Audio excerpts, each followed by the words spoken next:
Hello, my name's Sarah McCann. You may also know me as Ellie McCann. My friends call me Ellie for short. Today, I'm going to be doing a flat top for Ryan.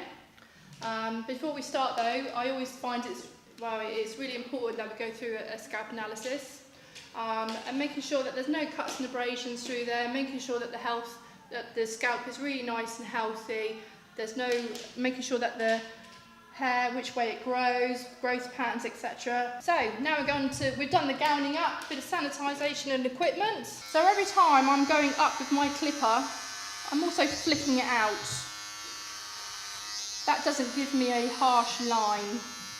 I don't want to be putting any lines in here at all.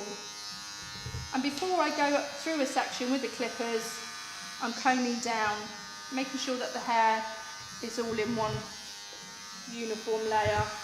But with Ryan's hair, we take this right up just past the occipital bone because we want to make that crown a little bit shorter and both corners a little bit shorter, so it makes his haircut last a little bit longer. Now this is where we sort of begin to get a bit of shape already, because obviously the head is round and you're trying to put a box shape on there, so it's really important that you're looking in your mirror, checking how far you're going up with that 0.5, because as soon as you go up too high, you'll then have to bring in the sides a little bit closer than you'd want.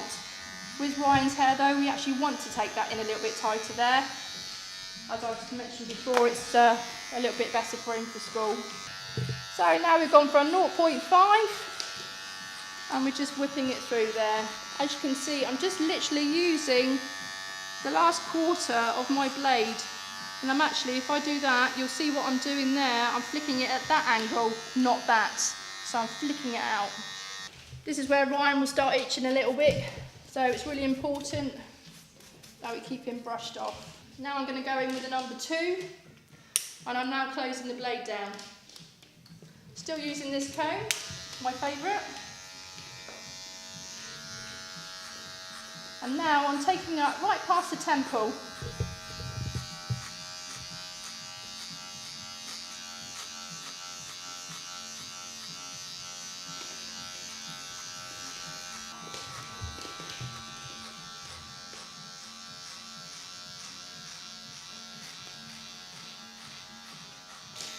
I've already checked this side, but I'm just going into here. We're still a little bit bulbous there for what we're used to. So I'm just going to flick that too, just a tad higher.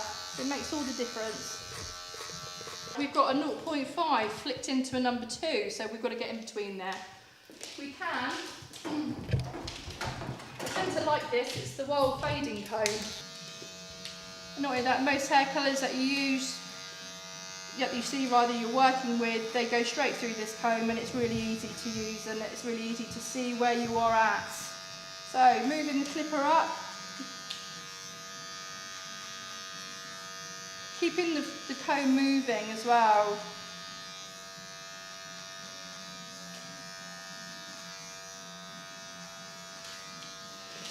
Brushing that down.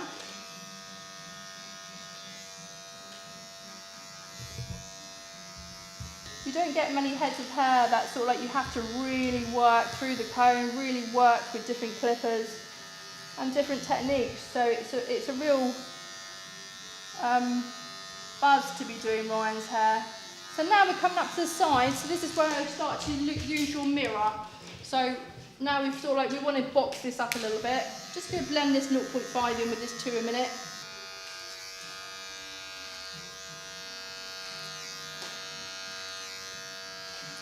But what I do as a bit of a guide, I tend to put a bit of talc, shake it through the brush. Maybe that's a little bit too much.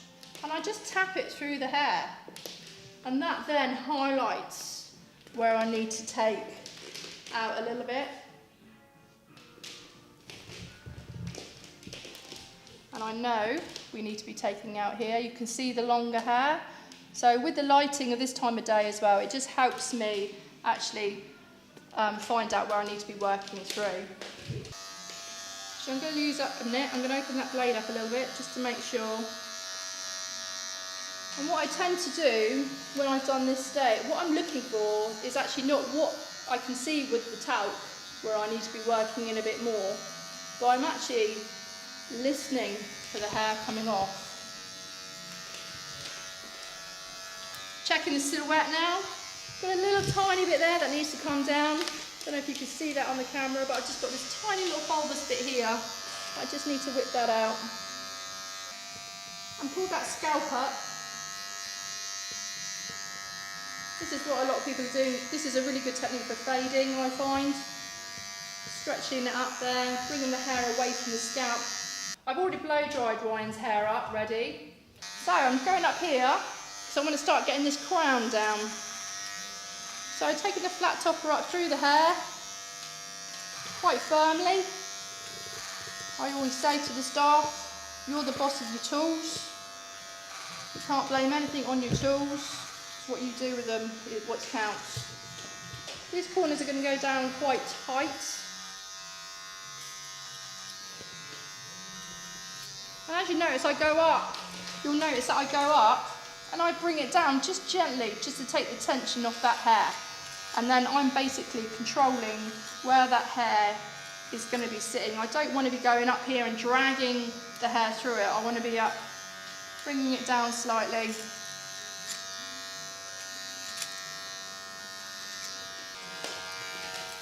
Checking in the mirror for shape, and I can afford to take it in more on these sides now. Still using my super tapers. So brushing through. Just lift your chin just a tiny bit for me, Ryan, that's lovely. So I'm just sort of like edging it down because his hair is so thick.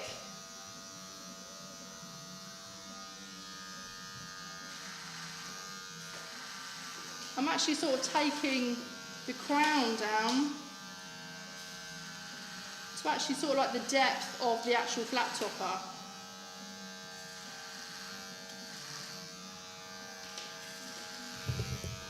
Now I'm working this down.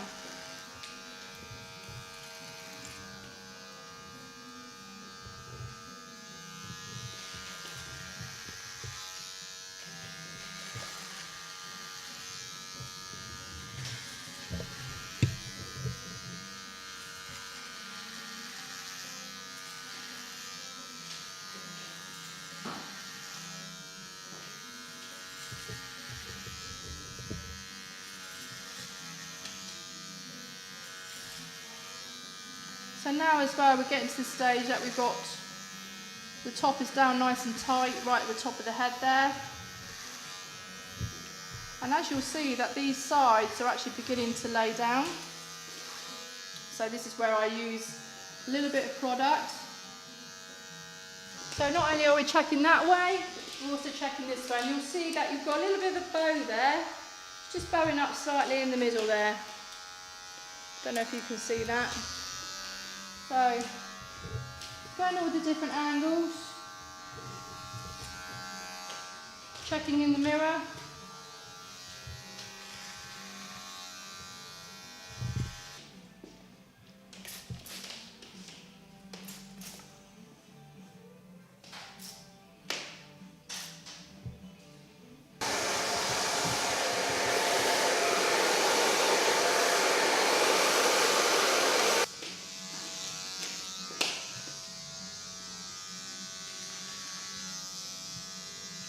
Just as I talked about before, we like to take it in a little bit tighter at the front, so we tend to bow the flat top just slightly at the front there.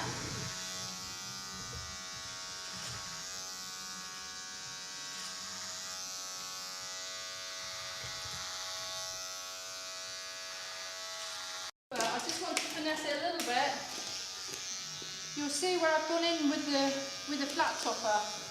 And there's a couple of stray ones just hanging around, but those little stray ones, they make all the difference between a good flat top and a rubbish flat top, in my estimation.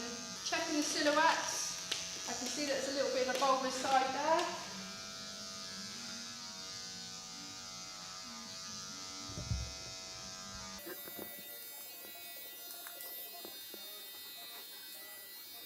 What I'm also doing now, I'm actually dragging the side up. I'm just making sure that that's level. So I'm putting the comb on the other side, putting it in and dragging the hair up through. Just making sure that there's no stray ones. I'm using my little T-cuts, I love these. So we've got 0.5, so I can afford to just go in there and just flick those ones through there. Just flicking in the side of there as well. I'm using the corner as well to work my way around. So there's not actually any harsh line, I'm just tapering that drop line in. So I'm going from like the middle of the ear.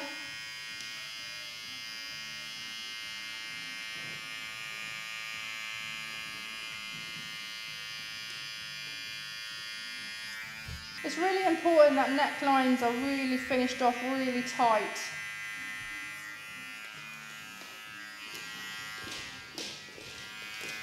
And again through here, just using the end of my T-cut there, just using the natural hairline, just flicking it through, and then from the middle of the ear, just taking it down.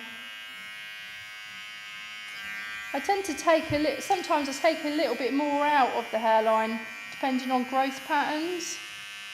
If it look better and it looks sharper with the growth pattern taken out, even though it will mean taking the hairline down and in a little bit further, I'll do that. That's always a good time as well to check the flat top from here.